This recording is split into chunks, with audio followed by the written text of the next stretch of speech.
two types of gossip in Islam: negative gossip and positive gossip, or halal gossip. Now remember, we said in Arabic, gossip is to mention about a person or a group something when in their absence, they're not there, something they dislike, they hate, or you know that anyone would hate it. And one of the best ways to look at it is, if you were in their place and someone spoke about you that way, would you like it? I've had teenagers at school who say to me, I don't mind. No, that's not true. They're just saying it there and then to look heroic or strong. But in general, if I were to take that teenager from that group of students at school and put them in another setting outside, let's say in front of parents or whatever, will they like it? No. So, talking about someone, putting yourself in their place in all the different situations, nobody would like it, so don't say it about others. So, however, there are halal ways, and in fact there are some, as I said in the beginning of my lecture, where you're obliged if you can. So let's have a look at them. They are six. Six halal ways Islam has permitted gossip. Number one, when you are wronged or your right has been taken from you. In this case, you are allowed to complain to someone who can do something about it, mention it to someone who can help you get your right back. In doing that, you will need to talk about specific people and what they did, correct? That normally is gossip negatively, because it's in their absence, you're talking to someone else about it, and they don't want you to say it. But in this case, this is your right. You are the victim. And how can you get your property or your right back without speaking? Islam did not come to tell you gossip is haram even if it's against your rights. No. If it is a complaint seeking your right and you are wronged, you are allowed to mention the thing which the other person has wronged you with, even in detail.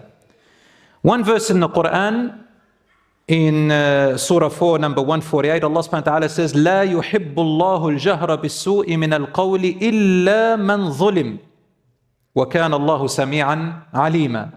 Allah does not like speaking evil publicly. He doesn't like you to go around speaking evil about others publicly. Unless one has been wronged, Allah is all hearing, all knowing. Forgive me, I did this. I'm not trying to, a'udhu billah, say anything wrong about Allah subhanahu wa ta'ala. Sometimes we automatically move like this. So Allah, His hearing is not like us. Allah is all hearing and He is all knowing. So a person is allowed to talk, even publicly, about the rights that have been taken from them.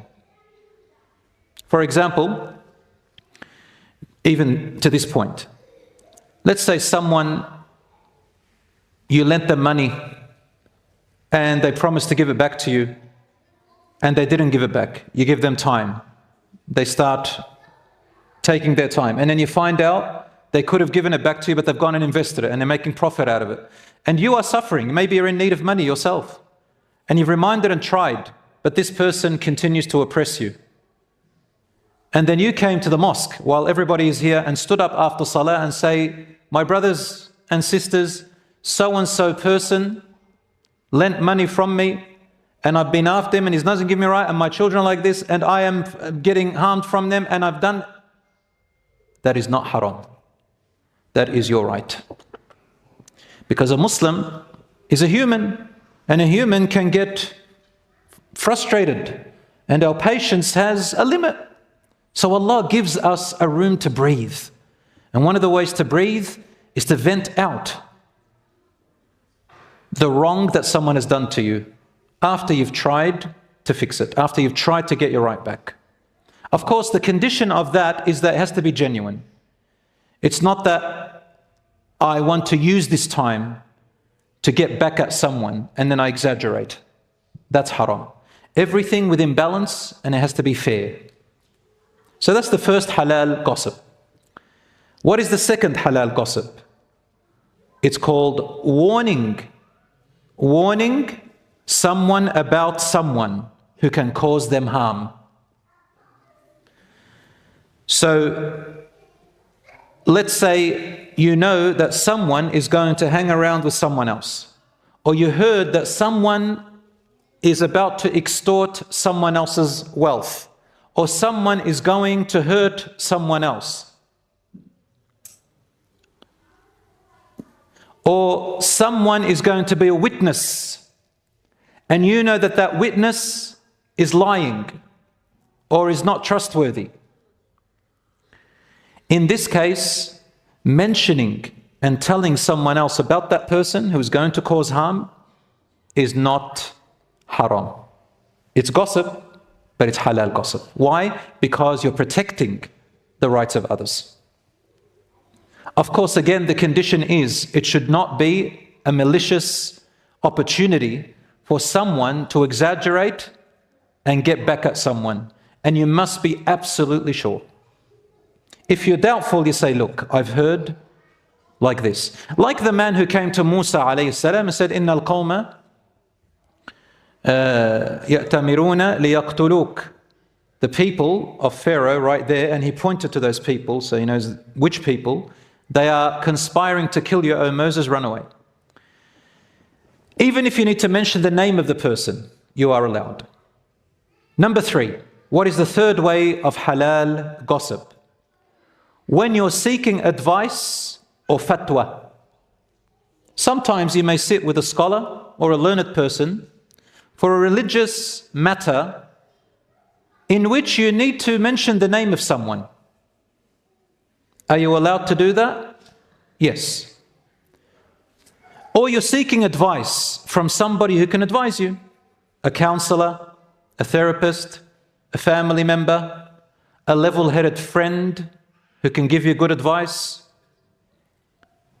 Anybody. You can seek the advice from anybody who can help you with your situation, whether it's a scholar for a fatwa of religion or general life experience or anything like that. You may say, such and such a person, I had this issue with them and they did this.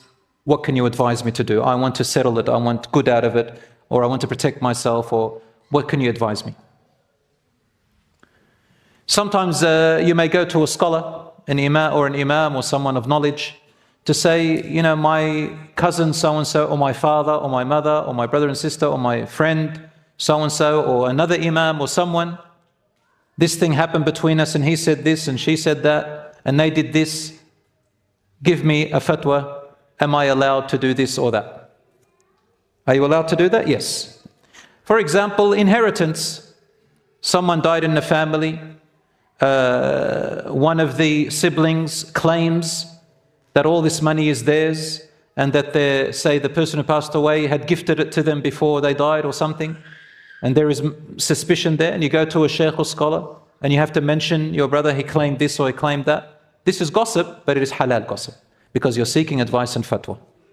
You have a problem with someone, a situation, you say, how do I deal with it? And you go to somebody who doesn't have to be a scholar, but a person who you trust in their advice and you like their advice and they can advise you. The condition is that you don't exaggerate. You don't use it as an opportunity to degrade someone. That's not your intention.